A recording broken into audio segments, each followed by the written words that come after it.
My name is Nina Callahan. When I was a child, they gave me the room no one wanted by the pipes by the mildew. They said I was the strong one, so I learned to be silent.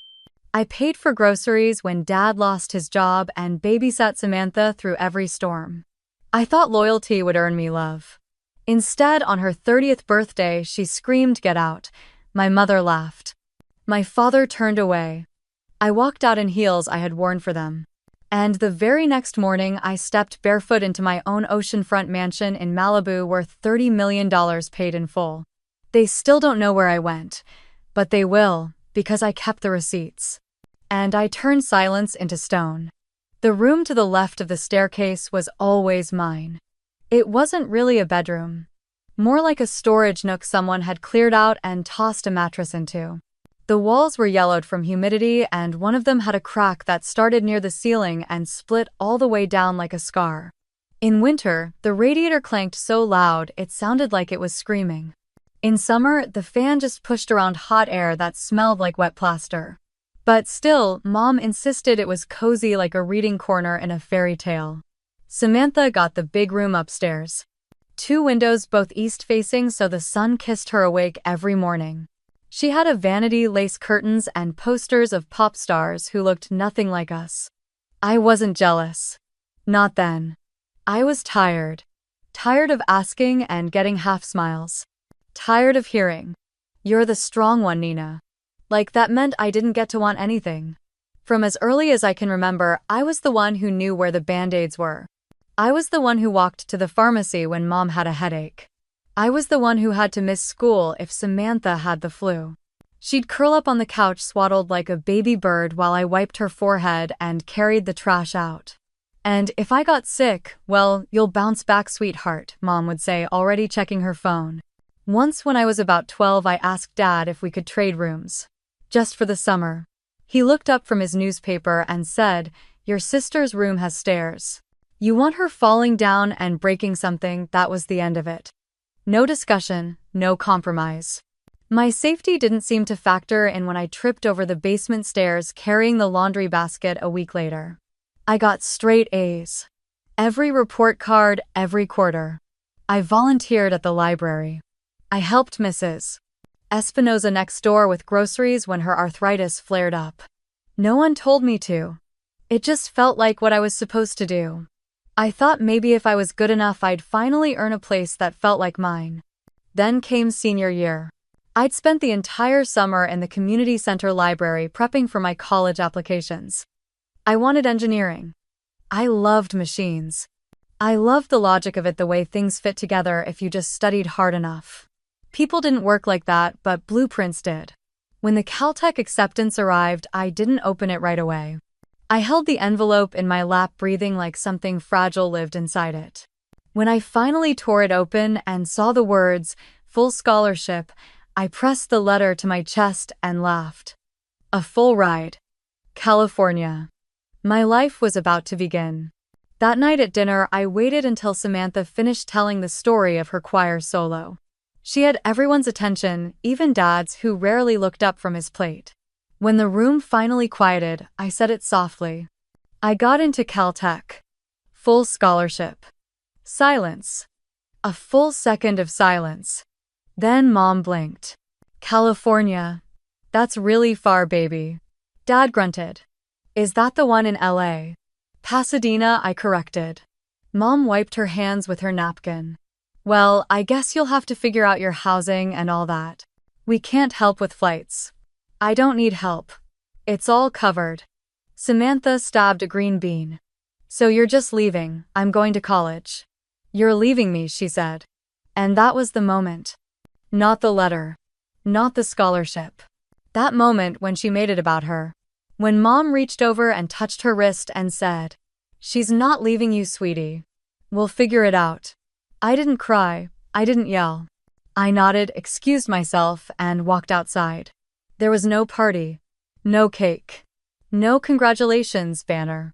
I packed my things in silence over the next 2 months. My room didn't take long. Most of my stuff fit in 2 suitcases and a laundry bag. Samantha cried when I rolled them into the hallway. She told me I was selfish, that the house would feel wrong without me. That mom was already overwhelmed, but she didn't offer to help pack. The morning I left, Mom handed me a packed lunch, turkey sandwich, no mustard, just how I liked it, but her face was tight. Like she was holding back 100 things. She kissed my cheek. Dad honked from the driveway. He wouldn't be getting out of the car. He said he was in a hurry. When I walked down the steps and looked back, Samantha stood in the doorway with her arms crossed. "You think you're better than us now?" she asked. I didn't answer. Not then. The drive to the airport was quiet. Dad dropped me off at departures without turning off the engine. I hugged my duffel bag and stepped onto the curb as he pulled away. No wave, no goodbye. I flew across the country with a heart full of grief and hope tangled together like wire.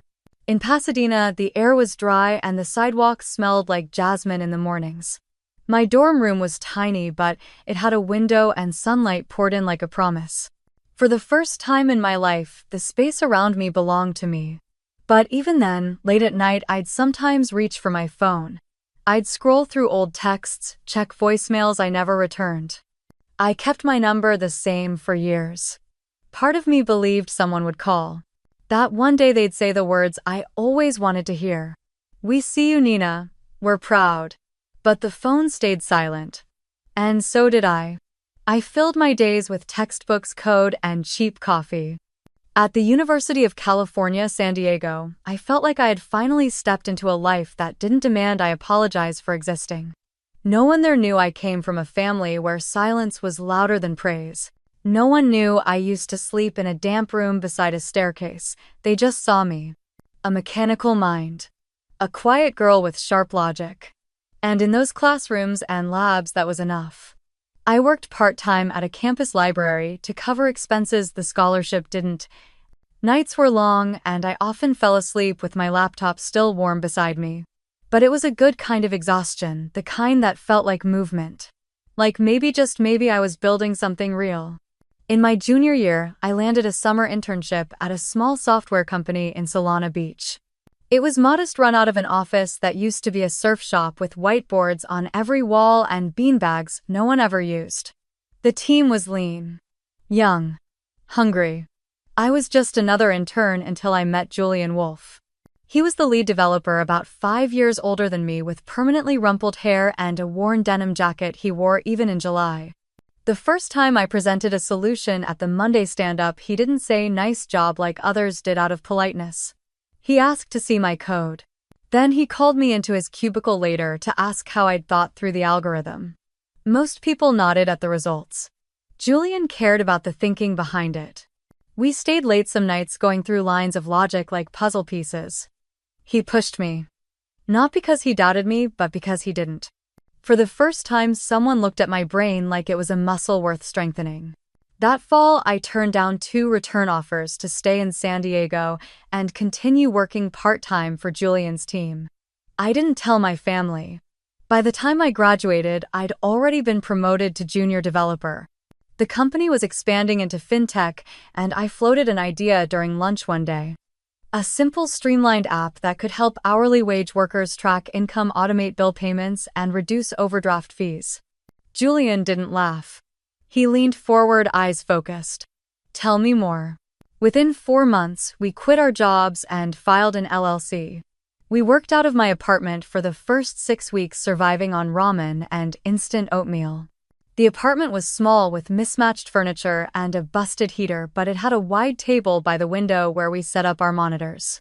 We named the app Budget Bridge. Julian handled the back end while I obsessed over UX. We launched a beta within 7 months. By then, we'd gotten small funding from a local startup incubator. It wasn't much, just enough to stop eating cup noodles every night. The first time we hit 10,000 downloads, we celebrated with $2 tacos from a truck on Garnet Avenue. Julian raised his can of lime soda like it was champagne. To people on the outside, we were just another pair of 20-somethings chasing a dream. But to me, it was the first time I'd created something that felt mine. One evening, maybe a year in, I was fixing a bug when my phone buzzed. It was my mother. I hesitated. The last time we'd spoken, she spent 20 minutes describing Samantha's new title on a local advisory board. She hadn't asked what I was doing or how. Just said your sister's doing well. Still, I picked up. Mom launched right in. Samantha got featured in the newsletter. Isn't that something? I said nothing. Then she asked if I was still working at that little company. I almost corrected her. Almost told her I was the CEO now that I'd signed our first investor agreement last week, that our user base had grown by 30% in 2 months. But I stopped myself. She wouldn't hear it, so I said yes. Still working. She hummed like that was good enough, then added Samantha might come down to San Diego next month. Maybe you two can meet up. I said sure. After we hung up, I stared at the black screen of my phone for a long time. Julian walked in with 2 coffees. You good? Yeah. Just family stuff. He nodded like he understood. Maybe he did. Julian didn't ask much about my past. He never pried. But one night during a thunderstorm, we sat on the fire escape watching water rush down the alley, and he said something I never forgot. Sometimes when the people who are supposed to love you the most don't see you, you start building mirrors in your mind. You keep looking for yourself in their reflection and you never find it. I didn't answer. I didn't need to. In the second year, we moved into a shared workspace in downtown San Diego. It wasn't fancy, but it had sunlight and a coffee machine that worked half the time. We hired our first designer, a friend of Julian's from college, then a customer support lead, then a junior dev. Budget Bridge crossed 100,000 users by spring. But still, I didn't tell my family. Not about the app, not about the seed funding. Not even when we were featured in a financial literacy column in a national magazine. I watched from a distance as Samantha posted her brunches and yoga retreats. Every now and then, I'd get a forwarded email from Mom about a local fundraiser or her church bake sale. There was always some mention of Samantha at the end. I'd reply with a short note. Glad to hear things are going well. It became our routine. They lived in a world where Samantha was the center. I had accepted that. Until the world I was building started to cast its own gravity, and people started to notice. Not the ones I had waited years to hear from, but the right ones. They were startup scouts, small business grant officers, even a few curious journalists who called me Miss Callahan instead of just Nina. It felt strange and affirming all at once. Our growth was modest but real. Every week brought a few more users, a few more reviews, a few more reasons to keep going. But then the numbers plateaued. Then they dropped. Customer feedback became harsher, not because we failed to deliver the basics, but because our competitors had begun doing more and faster. Our little team worked hard, but we didn't have the budget for flashy features or expensive partnerships. What we had was vision. What we lacked was time. A year and a half after our official launch, one of our seed investors requested a meeting. I walked in with a binder of charts, projections, and a hopeful heart. I walked out with a deadline. If we didn't show significant user growth in the next 60 days, they were pulling out. I remember standing on the sidewalk outside that office in La Jolla, the ocean breeze so gentle it almost felt like pity. Julian wasn't in that meeting. He said he had another call. A pitch deck for a possible Series A. I didn't think much of it then. That week, I didn't sleep much. I ran A/B tests on our onboarding flow, redesigned parts of the dashboard, even rewrote our help center pages to sound warmer. Our team followed my lead, but the energy was tight. Like we all felt something approaching, and no one wanted to say it out loud.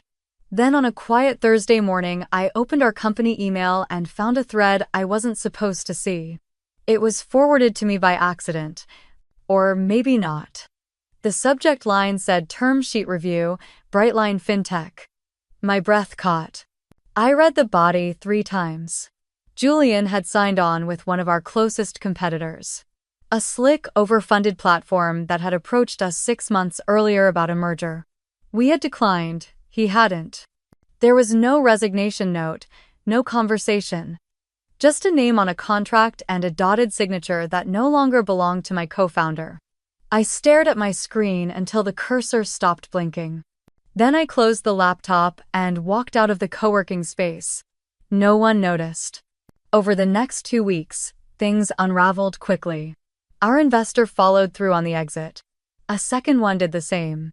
We couldn't meet payroll for the next month, I held a team meeting in the kitchen next to the broken coffee machine and told everyone the truth. No tears. Just facts. I offered to help each of them find other jobs. Wrote recommendations. Sent intro emails. I cleaned out my desk last. Left the orchid Julian gave me on the windowsill. It had died weeks ago. That final night I stayed until past midnight.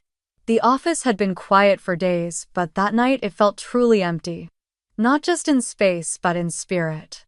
I packed the last of our files, unplugged the monitors, and pulled the whiteboard calendar off the wall. There was a date circled in red, our projected milestone for 1 million users. I smiled at it. A small, tired smile. Then I reached for the screwdriver and removed the budget bridge sign from the glass door. It came off with a small cracking sound. Not dramatic, just real. I sat cross-legged on the floor, the sign resting against my knees, and let myself feel it. The failure. The end of something that once made me feel invincible. Outside, a few cars passed on Broadway. Somewhere someone was ordering fries at the 24-hour diner across the street. Life moved. I booked an Uber. The driver didn't speak. He played soft jazz and I looked out the window the entire ride back. San Diego passed by in muted shades like it knew I needed stillness. When I got home, I didn't unpack the boxes. Instead, I opened a fresh notebook. No branding, no pitch. Just ideas. Lines began forming. Arrows. Questions. I sketched out problems I still believed in solving. Not with big promises or press releases, but with something quieter, smarter, resilient. Julian was gone. The team was gone. But I was still here, and this time I wasn't going to tell anyone. Not yet. Not until the product spoke for itself. Not until the walls were built. Not until I had my own kind of gravity again. I closed the notebook. The night was quiet, and I was still the last one leaving the office. Even if that office was now a one-bedroom apartment with peeling paint and a desk too small for dreaming. But I was going to dream anyway. I started waking up at 5 every morning. Not because I wanted to, but because my mind wouldn't let me sleep. Ideas poured in messy and loud, and I'd catch them on sticky notes napkins, the back of grocery receipts. I was afraid if I didn't, they'd vanish just like Budget Bridge had. At first, it was all theory. I tested algorithms in my apartment, coded late at night while the downstairs neighbor practiced trumpet. I knew what I wanted, this time a financial platform that didn't shame people for being broke, that adapted to them like a good friend would. I called it Lantern. Not officially. Not yet. Just a word scribbled across a page. But it felt right. Warm. Steady. Like something people would trust. I didn't want a co-founder this time. No board seats handed out for friendship. No face of the company to smile on stage while I rewrote every back-end process alone. Still, I knew I couldn't do it completely solo. I needed a team. Small, sharp, quiet. I found Rachel first. A machine learning engineer who had left a major bank after watching her predictive models get watered down by marketing. Then Marcus, a compliance expert who hated bureaucracy but loved clarity. We were awed together, meeting in borrowed conference rooms and dingy coffee shops around San Jose. But we moved fast. Faster than I ever had before. And this time I didn't list myself as CEO. I didn't take interviews. I didn't put my name on press releases. Rachel became the public face. She didn't want it either at first, but she understood. She said the tech should lead, not the egos. And she didn't mind taking a little heat while I worked behind the curtain. We launched the beta quietly 6 months in. No fanfare. Just a waiting list and a promise to listen. Users trickled in, curious and cautious. We answered every message ourselves. We fixed bugs in real time. And when someone wrote, "This actually helped me save for my daughter's braces," I sat down and cried in the kitchen. We got traction, grants, mentions in industry newsletters. Venture capital sniffed around, but we weren't ready. Not until the code felt bulletproof. Not until the model learned without bias.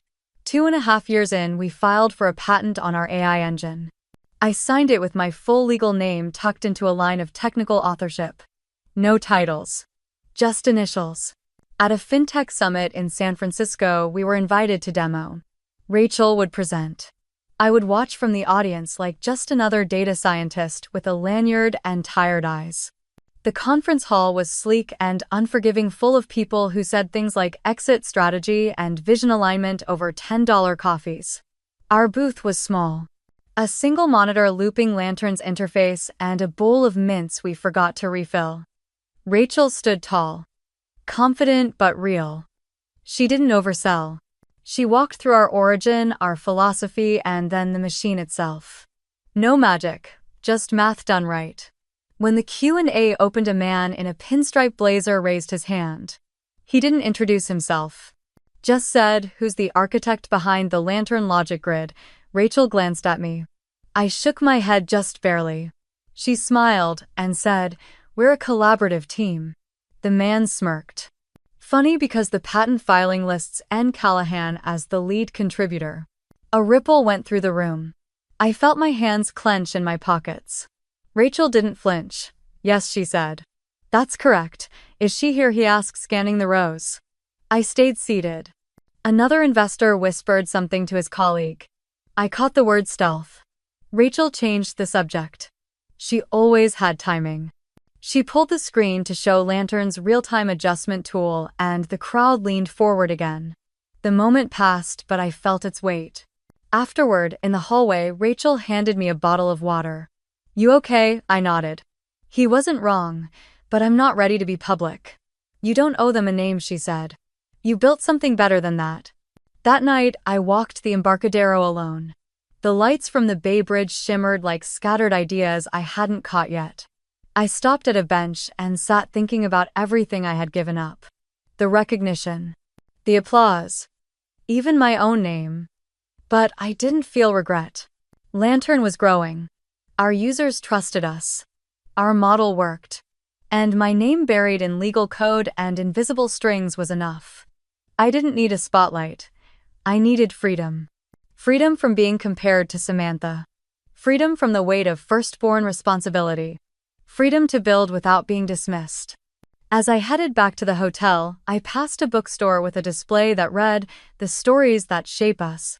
And I thought, not every story needs a cover photo. Some just need to be told in the right language. Quietly, accurately, authentically. The next morning, we got our first offer to acquire. And we didn't say yes. Not yet. I hadn't been back to Austin in over a decade. Not for holidays, not for birthdays, not even when Mom had a minor stroke 2 years ago. She'd texted me after the hospital discharged her, not during. That was our rhythm now. Distance and delay. The invitation came in a cream envelope addressed in Samantha's tidy cursive. Inside, a glossy card read, "Join us to celebrate Samantha's 30th birthday."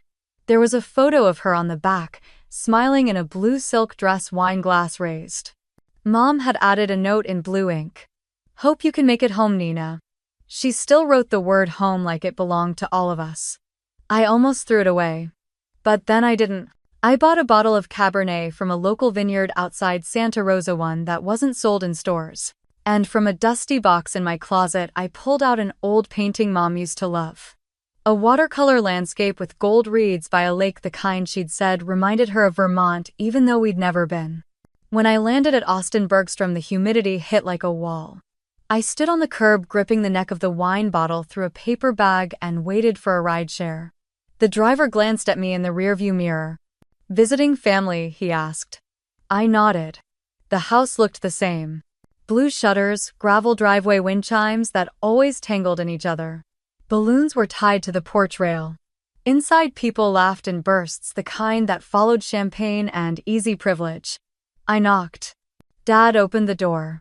He stared for a moment too long, like seeing me required translation. "You came," he said. I held up the wine and the painting. Figured she had enough candles. He chuckled. "Not warm but not cold either.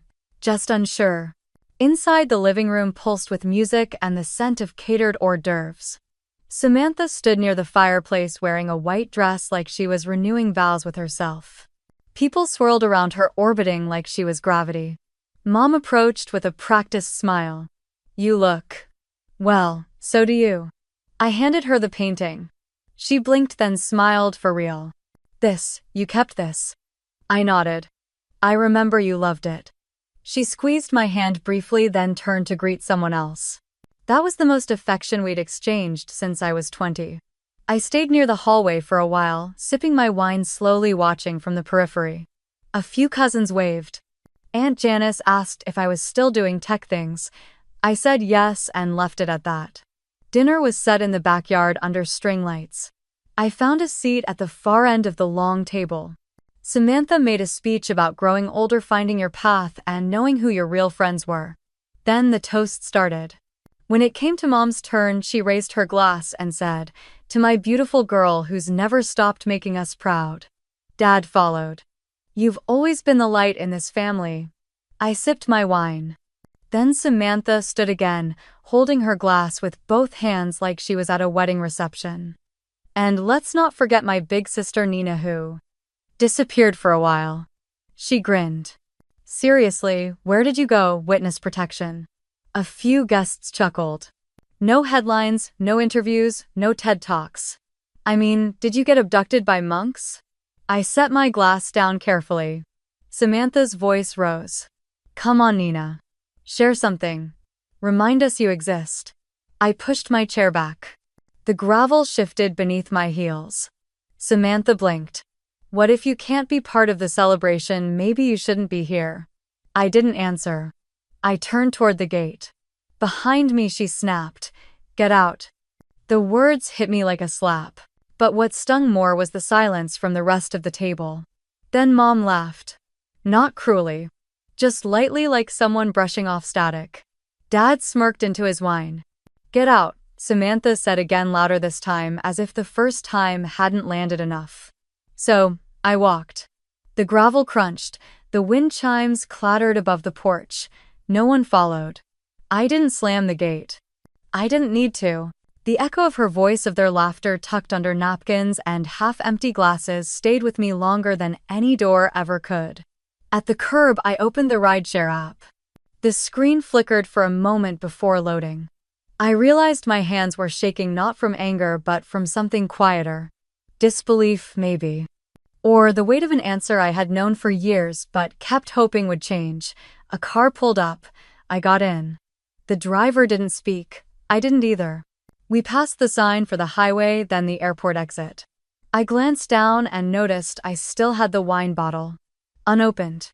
I considered leaving it on a bench, but instead I cradled it in my lap. It deserved better company. I didn't check into the hotel. I didn't even bother canceling the reservation.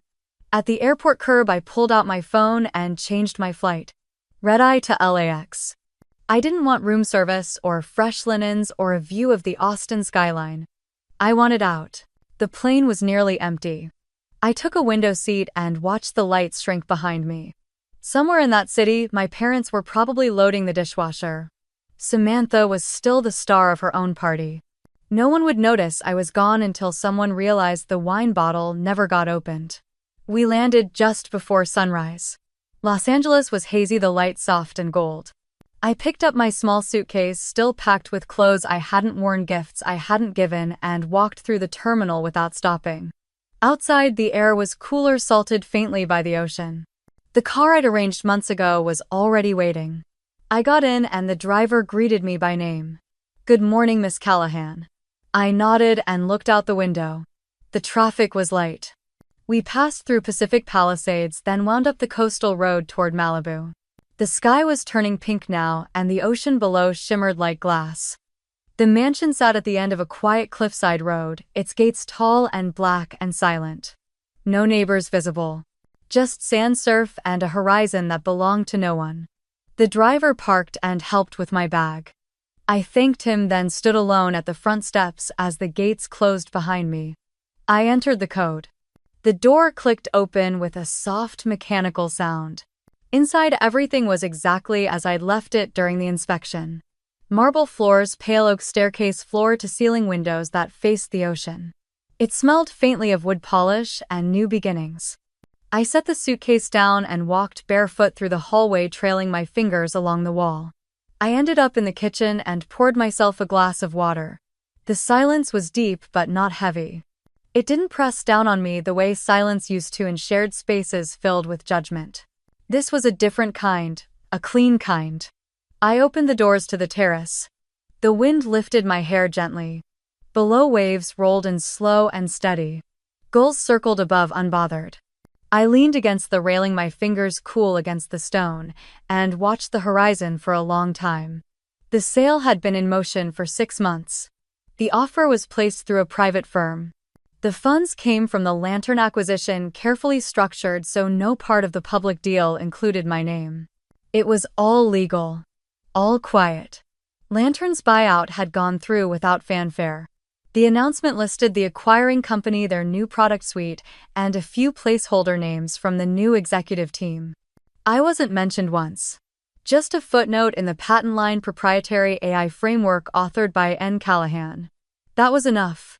My lawyer had called me the week before. "It's done," he said. "Wire complete. You're now the sole owner of the Malibu property." I hadn't told anyone. Not my team, not old friends, certainly not family. Back inside, I wandered through the rooms.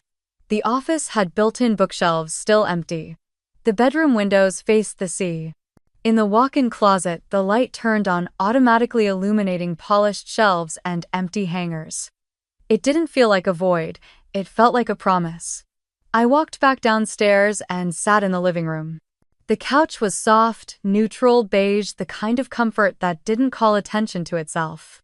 I pulled the blanket over my legs and just sat. No laptop, no whiteboard, no planning, just stillness.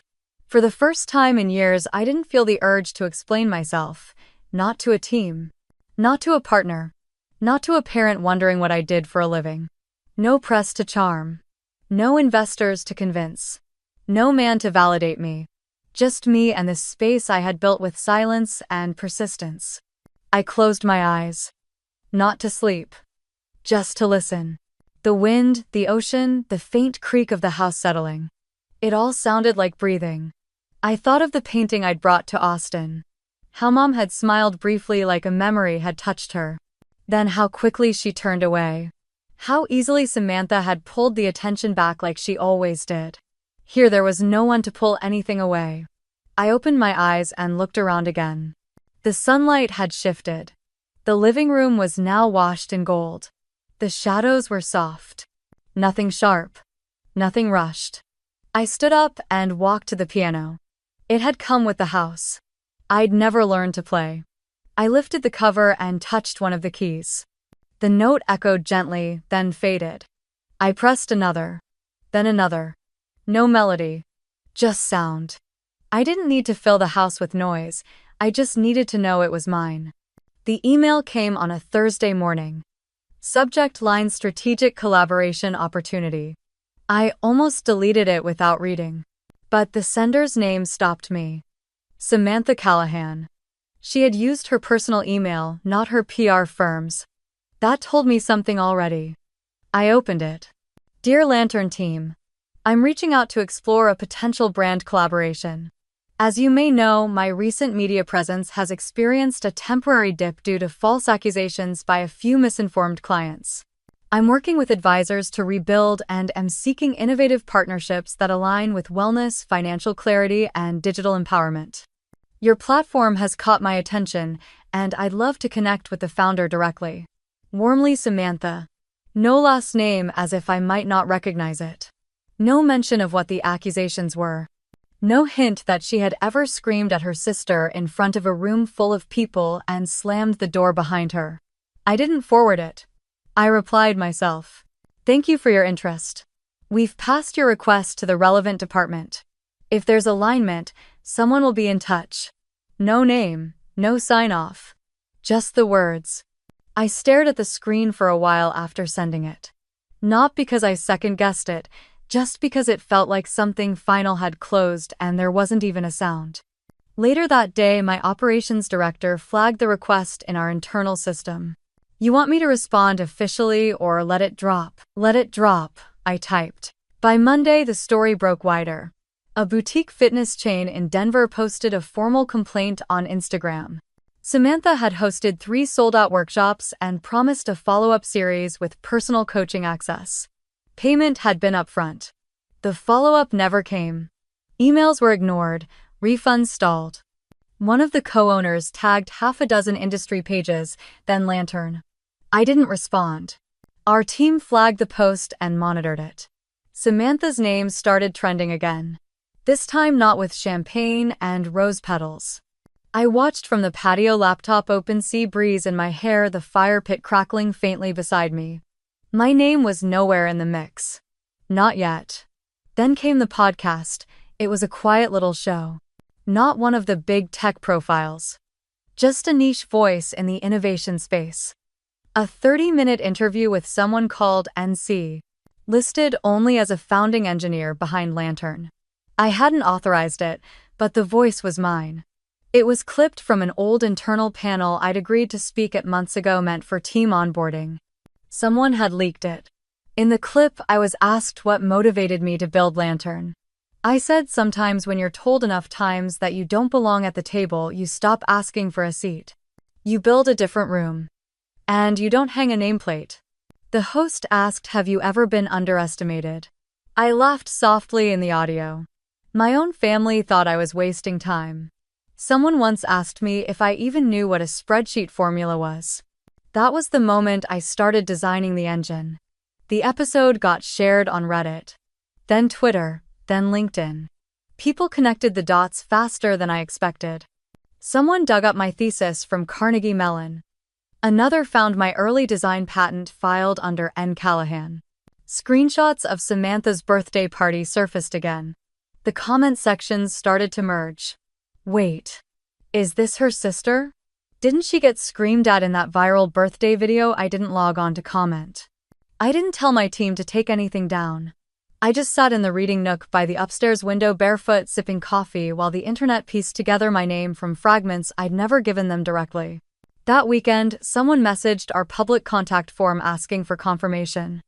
Are you related to Samantha Callahan? Please comment on her current scandal. We archived the message. My phone buzzed later that night. An unknown number. I let it ring. Then it rang again. Same number. I answered on the third try. Nina. Her voice was quiet.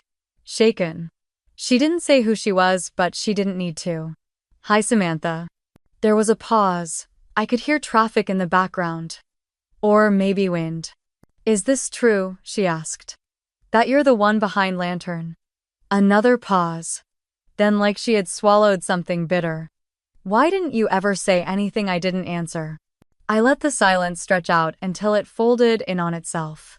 You let me walk into that room, she continued, thinking I was the only Callahan worth watching, and the whole time, her voice cracked. They're saying you knew everything. That you planned it. I stood by the window. The moon was full, casting a silver line across the water. I didn't plan the scandal, Samantha, I said calmly. But I did build the thing that works. And I stayed quiet while it grew. She didn't speak. Just one long breath, then the click of the call ending. I stood there a while longer. The screen went dark. The house was quiet again. Below, the ocean moved like it always did. Without permission. Without apology. The next morning my phone rang just as I was folding laundry. I didn't recognize the number, but something in my chest already knew who it was. I answered, pressing the phone between my shoulder and ear. Nina, came the voice. It was my mother.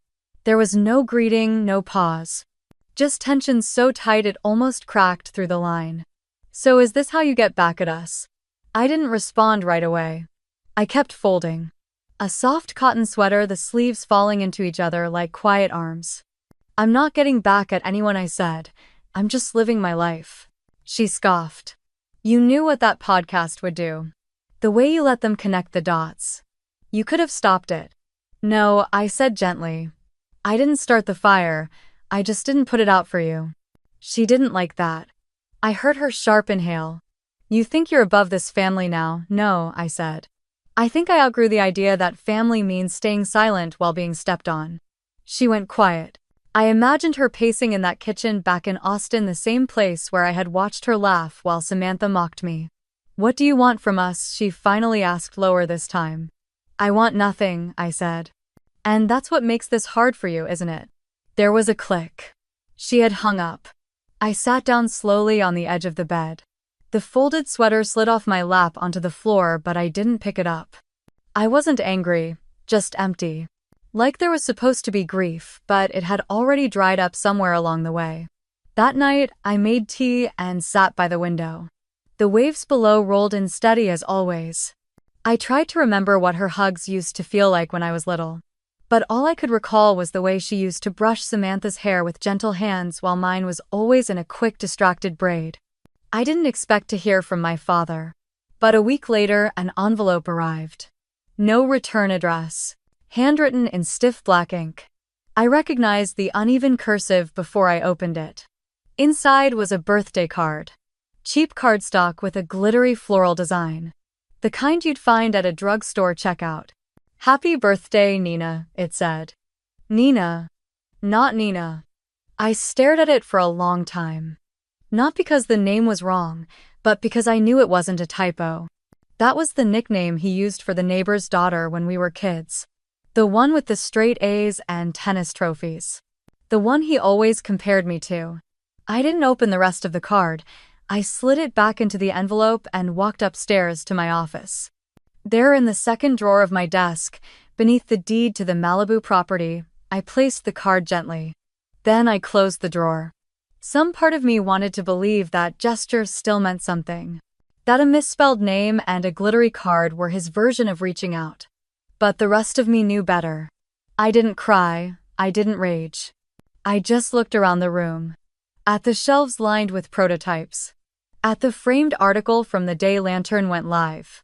At the small glass globe on my desk that lit up when I tapped it, a gift from my lead engineer after our Series B closed. There were no photos of family. There was one, though, of a younger me, about 16, standing at a robotics competition with oil on my cheek and a soldering iron in my hand. I was grinning. Alone in the frame. I remember thinking that day that maybe I'd done something they'd finally be proud of. But when I got home, no one asked how it went. I tapped the glass globe once, and it glowed faintly blue. Just enough light to make the shadows pull back. The next morning, I got an email from an old college professor. He'd read the articles, heard the clip, told me he'd always known I had it in me, that he wished I'd stayed in touch. It was kind, and I wrote back. But it didn't land the way it might have once. That afternoon, I went for a walk along the bluff trail that curved behind my property. The path was narrow but steady, with wildflowers brushing my calves and sea spray lingering in the air. At the edge, I stopped. From there, I could see the coastline stretch into forever, the cliffs like folded paper at the edge of the world. I stood there a while, letting the wind knot my hair, feeling the ache of things that had unraveled long before I noticed. Eventually, I turned back. The house came into view slowly, like a secret revealed only to those who waited. Inside, my assistant had left a note on the kitchen counter. A new podcast invite. 3 investor inquiries. And a handwritten letter addressed simply to founder. I didn't open it. I made myself a simple dinner. Grilled fish, lemon, a small arugula salad. I poured a glass of wine. Not to celebrate, just to mark the moment. Later, as the sun dipped low, I opened the balcony doors and let the air fill the rooms. The silence wasn't cold anymore. It was mine. Of all the outcomes I had imagined, watching Samantha cry on national television wasn't one of them. I had just come in from a morning swim, hair still damp, robe tied loosely at the waist when the clip started circulating. It was a crisis interview on a weekday news show. She sat rigidly on a beige studio couch, her makeup struggling to hold against the tears that seemed carefully timed. I didn't reach for the remote. I let it play. The host asked about the recent controversy, late payments to clients, a lawsuit pending in Delaware, her name being removed from a speaker's list at a leadership summit in Chicago. And then came the pivot. "There's been talk about your sister," the host said cautiously. "The real founder of Lantern." Samantha inhaled sharply. Her voice trembled, but I could tell the emotion was more performance than pain. She said, "I've always supported my sister, even when she resented me. Even when she disappeared, I never turned my back on her." Then she looked into the camera as if rehearsed. She said I didn't ask for this to go public. I was betrayed. I didn't flinch. But social media did. Within hours, clips from our family's past resurfaced. Someone had found an old Instagram story from the birthday party. A guest had been filming the cake when Samantha's voice cut through the room loud and shrill. "Get out." And then came the laughter. The camera panned our mother, sipping wine, our father, smirking, Samantha glowing in the center like a star. No one had noticed me in the background, standing still holding my coat, lips pressed tight. But now they noticed. Reddit threads popped up. A TikTok creator did a full deep dive on our family's dynamic, overlaying Samantha's public statements with the birthday footage. One comment stood out. She didn't push her sister out, she erased her. The backlash spread faster than wildfire in a Santa Ana wind. By noon, 2 of Samantha's major brand partnerships had issued statements ending their contracts. By evening, her name was quietly removed from the advisory board of a nonprofit she co-founded. She posted a message on her personal account thanking her followers for their support and saying that the internet didn't know the full story. But the problem was they knew enough. The next day, my phone rang. It was a number from Austin. I didn't answer. A voicemail came through. "Nina, it's me. Samantha. Please. I didn't know how far this would go. Call me back. Please." I didn't call back. Instead, I met with Lainey, my head of partnerships at Lantern, and approved a new round of hiring for our ethics review team. We were expanding. Quietly, solidly. The acquisition funds from Grayson Capital had cleared 2 weeks earlier, and the Malibu house was only the beginning. Still, the past lingered. That night, I opened the drawer in my bedroom where the unopened birthday card from my father still sat. I looked at the envelope again, my name misspelled. Nina. I thought about how easy it was for them to misplace me, to mislabel me, to laugh when I was shoved out of the frame. Now Samantha was the one out of frame. She tried to hold on. She gave another interview the following week, sitting in front of a bookcase lined with titles she probably hadn't read. She said she believed in second chances. That family should come first. But the audience didn't applaud this time. A journalist from a business magazine wrote an op-ed called "The Curse of the Golden Sibling." She detailed the rise of Samantha Callahan, the curated image, and the downfall that followed once the public saw who had been left behind. My inbox flooded. Investors, podcast invites, a network producer asking if I'd consider an interview. I declined them all. The story wasn't about me. Not really. It was about what happens when people pretend for too long that their cruelty is invisible. And now it wasn't. Late one evening, as the tide pressed against the shoreline like a steady breath, I sat outside with a glass of wine. The windows were open. The lights inside the house glowed softly, and the silence wasn't heavy anymore. A message arrived.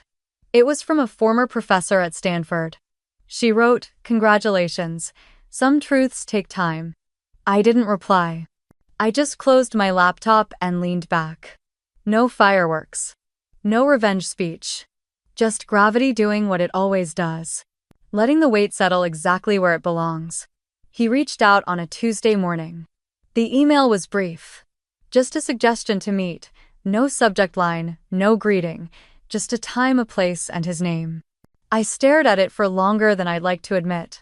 I hadn't heard his voice in nearly 3 years. Not since that dinner when he refilled Samantha's glass and asked me to clear the table in the same breath. Westwood. A cafe I used to walk past on my way to the library in college, back when I still thought effort could earn affection. I showed up early. Picked a table outside beneath the faded green awning, ordered a plain coffee, and waited. I thought maybe he'd changed his mind, but at 10:03 he appeared. Dress shirt tucked in, tie loosened. Hair more gray than I remembered. The kind of man who always looked slightly impatient with the world, as if he'd been forced to attend his own life. He spotted me, nodded once, and took the seat across. No hug, no handshake. Just a practiced smile and the line he probably rehearsed in the car. "You've done well for yourself." I didn't answer. I stirred my coffee slowly, watching the milk curl in. After a few seconds, he tried again. I saw the press around Lantern. Some kind of record-breaking acquisition, right? Still, I said nothing. The waitress came by and set down his espresso. He thanked her, then looked at me like I was a stranger who had once lived in his guest room. "I remember when you used to sketch logos in the margins of your textbooks," he said. I sipped. "So, did you bring me here for nostalgia?" He blinked, then leaned forward, his voice lowered as if we were co-conspirators. "I brought you here to remind you of something important, that your foundation matters. No matter how far you go." I tilted my head. Foundation? Yes. Family. The values we gave you. The opportunities. Discipline. Direction. I set my cup down. "You mean the way Mom told me to let Samantha shine because it was her moment? Or the time I got a full ride to that tech incubator in Chicago and no one showed up to the send-off?" He flinched slightly but covered it with a sip. "I don't want to argue, Nina. You never did. That was always the problem." His jaw tensed. He looked around as if embarrassed someone might overhear what he hadn't said aloud for decades. "I'm not your enemy," he said carefully. "You're not my anything," I replied. We sat there, two people who used to share a roof now sharing nothing but silence. He tried to find the thread again. "I know your sister's going through a difficult time. The board suspended her. And those sponsorships?" He sighed. "She could really use some support from you right now." My lips parted in disbelief. "You're joking. She's your sister. She's the one who said I wasn't." I reminded him. "You just agreed." He looked down at the table like it held a better version of this conversation. "You always had a chip on your shoulder," he muttered.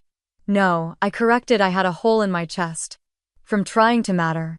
His fingers tapped the side of his cup. "It wasn't intentional. Indifference rarely is," I said. We didn't speak for a long while after that.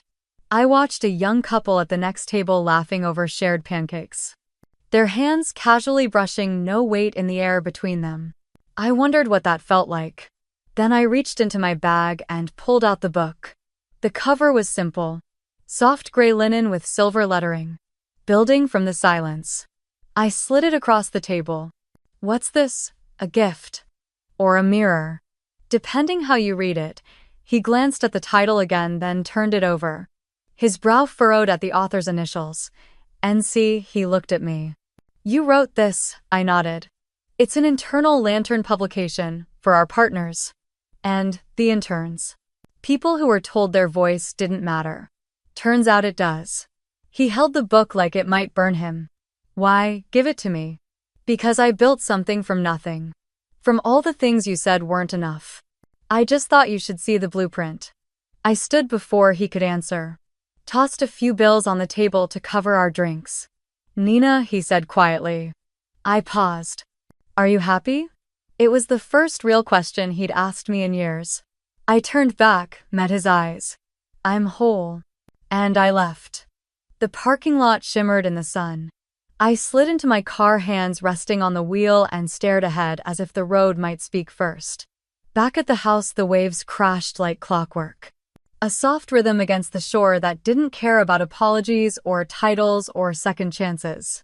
Later that night, when I checked the mail, I found a small envelope tucked beneath an ad circular. My name was scrawled in neat but slightly crooked cursive. Inside was a birthday card. A simple one. Balloons on the front. The kind you grab last minute at a gas station. "Happy birthday, Neva." He had misspelled my name. I stared at it for a moment. Not angry, not surprised. Just tired. I folded it shut, walked into my study, and opened the bottom drawer of the filing cabinet. I placed the card under the title deed for the house. 2 signatures. One from a man who never saw me. And one from the woman I had become in spite of him. The letter arrived folded in a heavy cream envelope, my name written in cursive so familiar it felt like muscle memory. No return address, but I knew the handwriting. My mother's slant always leaned a bit too far to the right, like her words couldn't wait to rush past consequence. It came on a Thursday, tucked between a utilities bill and an invitation to a local gala I had no intention of attending. I carried it upstairs, still sealed, laid it on my kitchen counter, and stared at it while the kettle hissed behind me. I didn't open it right away. I let it sit for 3 days. Not because I was afraid of what it might say, but because I already knew. The rhythm of her justifications had never changed. Even when the notes were dressed up in paper nicer than anything I'd ever received on my birthdays growing up. On Sunday morning, I finally slid my finger under the flap. The letter was 5 pages long, written in blue ink on monogrammed stationery. I read it all in one sitting at the dining table, the ocean humming in the background through the open windows. She began with a story I had heard before, about how hard it had been in the early years, about sacrifices, about how she and my father had done their best with what they had. She spoke of tight budgets, lost opportunities, how everything had gone to Samantha's private school because she needed more support, more structure. How I had always been the strong one, the independent one. That word again. Independent. The elegant way to say overlooked. She wrote about the media attention. How hard it had been for the family to see their name tangled in public embarrassment. How confusing it was for my sister. How hurtful. Not once did she write the words "I'm sorry." Toward the end, she asked me to consider reconnecting. She said the house felt emptier now, that maybe it was time to rebuild what had been lost. She hoped I could look past everything and see the bigger picture. The bigger picture, I thought. The one where my face had always been cropped out. I placed the letter back in its envelope and set it beside my laptop. I didn't cry. There was nothing left in me to wring out. That evening, I pulled a fresh sheet of stationery from my drawer. Not embossed. Not scented. Just plain cream paper folded once. I didn't write 5 pages, just a few lines. There are some things that once thrown away cannot be folded back into place. But I'm okay. I don't need the perfect picture anymore. I just need the truth. I signed it with a soft pencil, the kind I used to use in art class. Underneath my name, I wrote Nina Callahan, owner, 9401 Ocean Drive, Malibu. I didn't seal it right away. I let it rest on my desk, the graphite catching light from the reading lamp. A small, quiet echo of a woman who had stopped asking for space and started claiming it. The next morning, I mailed it. At the post office, the clerk asked if I wanted tracking. I said no. Some things aren't meant to be traced. Only sent. When I returned home, I opened the windows wide. The sea breeze carried in a scent of salt and eucalyptus. I brewed coffee and sat at the edge of the deck barefoot, letting the sun stretch across my legs. The phone buzzed once that afternoon. A news alert. Samantha had removed her social media profiles. Her consulting firm's website had gone dark. A source close to the board said her application had been formally rejected. I didn't feel satisfaction. Only stillness. Later that week, I received a text from an unknown number. No words, just an old photo. Me at 16 painting in the garage. My hair pulled back, sleeves rolled to the elbows, focus stitched into my brow. I stared at it for a long time, wondering who had sent it. Wondering who still had it. Then I realized it didn't matter. That version of me, paint splattered and ignored, had grown into someone who didn't need permission to be seen. I printed the photo and slid it into a frame I had once bought for a family picture that never existed. It fit perfectly. That night, as I sat alone under the sky, stars pressing their faint glow against the darkness, I remembered something I once read. Maybe in a journal, maybe scribbled on the back of a receipt. Sometimes the apology never comes. But the peace does anyway. I held on to that. Quietly, firmly. And I let the silence be enough. The breeze that morning smelled like salt and lemon balm, the kind Tess grew in clay pots along the railing. I sat barefoot on the balcony, knees drawn to my chest, watching the tide pull back slowly from the shore like it had nothing left to prove. The sun rose, easy, stretching over the water like it remembered me. Downstairs, I heard the clink of her mug on the granite counter. Tess was reviewing documents at the kitchen island, glasses low on her nose, every bit the composed attorney she had always been, though her hair was up in a messy knot and she was wearing one of my old sweatshirts. She had flown in from Chicago 2 nights ago, suitcase still half-zipped in the guest room, offering her presence in quiet, consistent ways. She didn't ask questions, she never had to. That was the magic of Tess Whitmore. I sipped my coffee slowly and looked toward the far left of the house. The small room beside the staircase had been my studio now. White walls skylight above two windows that framed the ocean like moving portraits. It used to be a storage space when I bought the house. No one had wanted it. That's what made it perfect. I had named the scholarship after that room. Tess looked up at me from the table, then held up a page for my approval. I nodded. She smiled without a word and went back to her edits. The left of the stairwell fund would support young women in STEM who had been overlooked. Passed over. Told to quiet down or wait their turn. I didn't want their gratitude. I just wanted the system to stop mistaking silence for consent. A few minutes later, my phone buzzed. It was a message from Julian. I haven't earned the right to say much, but I meant it when I said you were the best partner I ever had. I was too cowardly to admit it when it counted. I hope you're doing well. I stared at the words for a long while. Not because I didn't know how I felt, but because for the first time in years I didn't feel the need to answer. Not everything deserved a reply. I put the phone down and walked inside. The floor was cool beneath my feet. The house had started to feel like mine in a way no place ever had. Not just in deed or title, but in breath, in texture. I passed by the small studio and paused at the door. Light streamed through the window, catching dust in soft spirals. I stepped inside, closed the sliding glass quietly behind me, and took in the space. The desk still held the early drafts of my next book. The shelves lined with notebooks, palettes, books on architecture and oceans and forgotten cities. It didn't matter that no one had seen what I built during the years they erased me. I had seen it. I had lived it. That was enough. Outside, the gulls called out to each other, circling above the rocks. I watched them until they faded into the bright sky, then sat down at the desk and opened a blank page. There was still more to write. But not today. Today was for rest, for silence, for the girl who once hid behind bathroom doors during holidays, and the woman who now owned the entire view. I knew my family still talked. Whispered explanations to anyone who asked. I had heard through neighbors that my father had moved into a smaller apartment in Culver City, that my mother rarely left the house anymore, that Samantha had taken a leave from the public eye and was considering moving abroad. The echoes of their lives no longer reached me, and that was by choice.